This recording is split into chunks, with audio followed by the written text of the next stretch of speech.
त्याने काय फरक पडतोय? तिचं लग्न झालंय याचे तरी प्रूफ असतील ना, म्हणजे लग्नाचा अल्बम, मॅरेज सर्टिफिकेट. हे मिनल, आपण ना हे सगळं दाखवून त्या राकेशला प्रेशराईज करूयात, म्हणजे त्याला रेशमाला त्याच्याबरोबर ठेवावंच लागेल. मनाविरुद्ध लग्न करून दिल्याने नवऱ्याने केला बायकोचा छळ.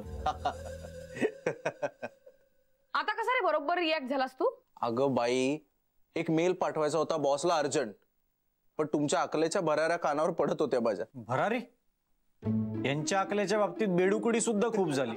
एक कैवल्य भेंडी. एक मिनिट. हे बघ मीनल, जोपर्यंत रेश्मा राकेशला डिवोर्स देत नाही तोपर्यंत राकेशला निशाशी लग्न करता येणार नाही, बरोबर? त्यामुळे डिवोर्स मिळेपर्यंत राकेश रेश्माशी गोडच वागणार आहे. It's a trap. Yes, it's a trap.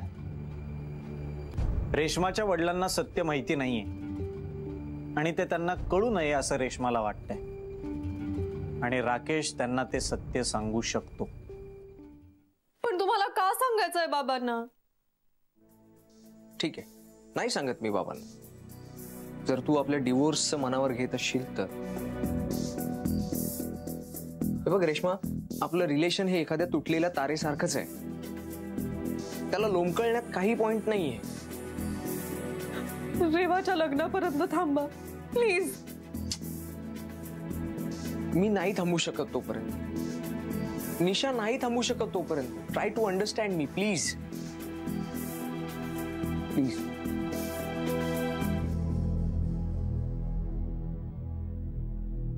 ठीक आहे, मग मी जाऊन सांगतो बाबांना सगळं.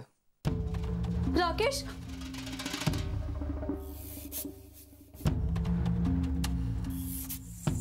बाबा मला जरा महत्वाचं बोलायचं होतं तुमच्याशी. हो हो, बोला ना.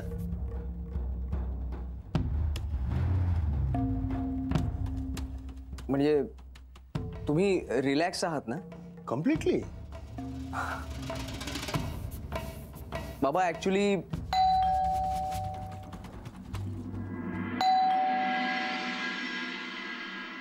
मी बघतो.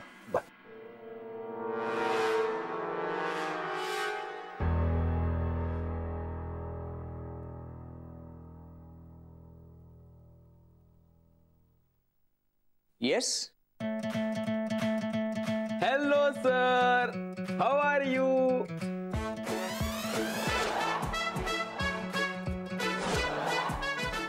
काय झालं? तब्येत बरी नाही का तुमची? हात थंड पडलाय? नाही मी ओके. ऑल वेल? हो. Hello madam, how are you? पाहुणे? माझे बाबा. बाबा? बाबा पाया पडतो बाबा. असू द्या, असू द्या. बसा ना. मी चैतन्य, कुरिअरवाला. कुरिअरवाला. पण इकडं डेलीमध्ये असता येणं माझं. म्हणजे फॅमिली डॉक्टर असतात की नाही, तसं मी यांचा फॅमिली कुरिअरवाला आहे. आणि काय बाबा, सरांचं मॅडमवर इतकं प्रेम आहे ना, इतकं प्रेम आहेत ना, की ते सारखं काहीतरी गिफ्ट पाठवत असतात. मग मला यायला लागतं ना घेऊन गिफ्ट. आणि तुम्हाला सांगतो मॅडम, मॅडम तर इतक्या प्रेमळ आहेत, तितक्या प्रेमळ आहेत की कधी जेवल्याशिवाय पाठवतच नाहीत घरी. काय मॅडम?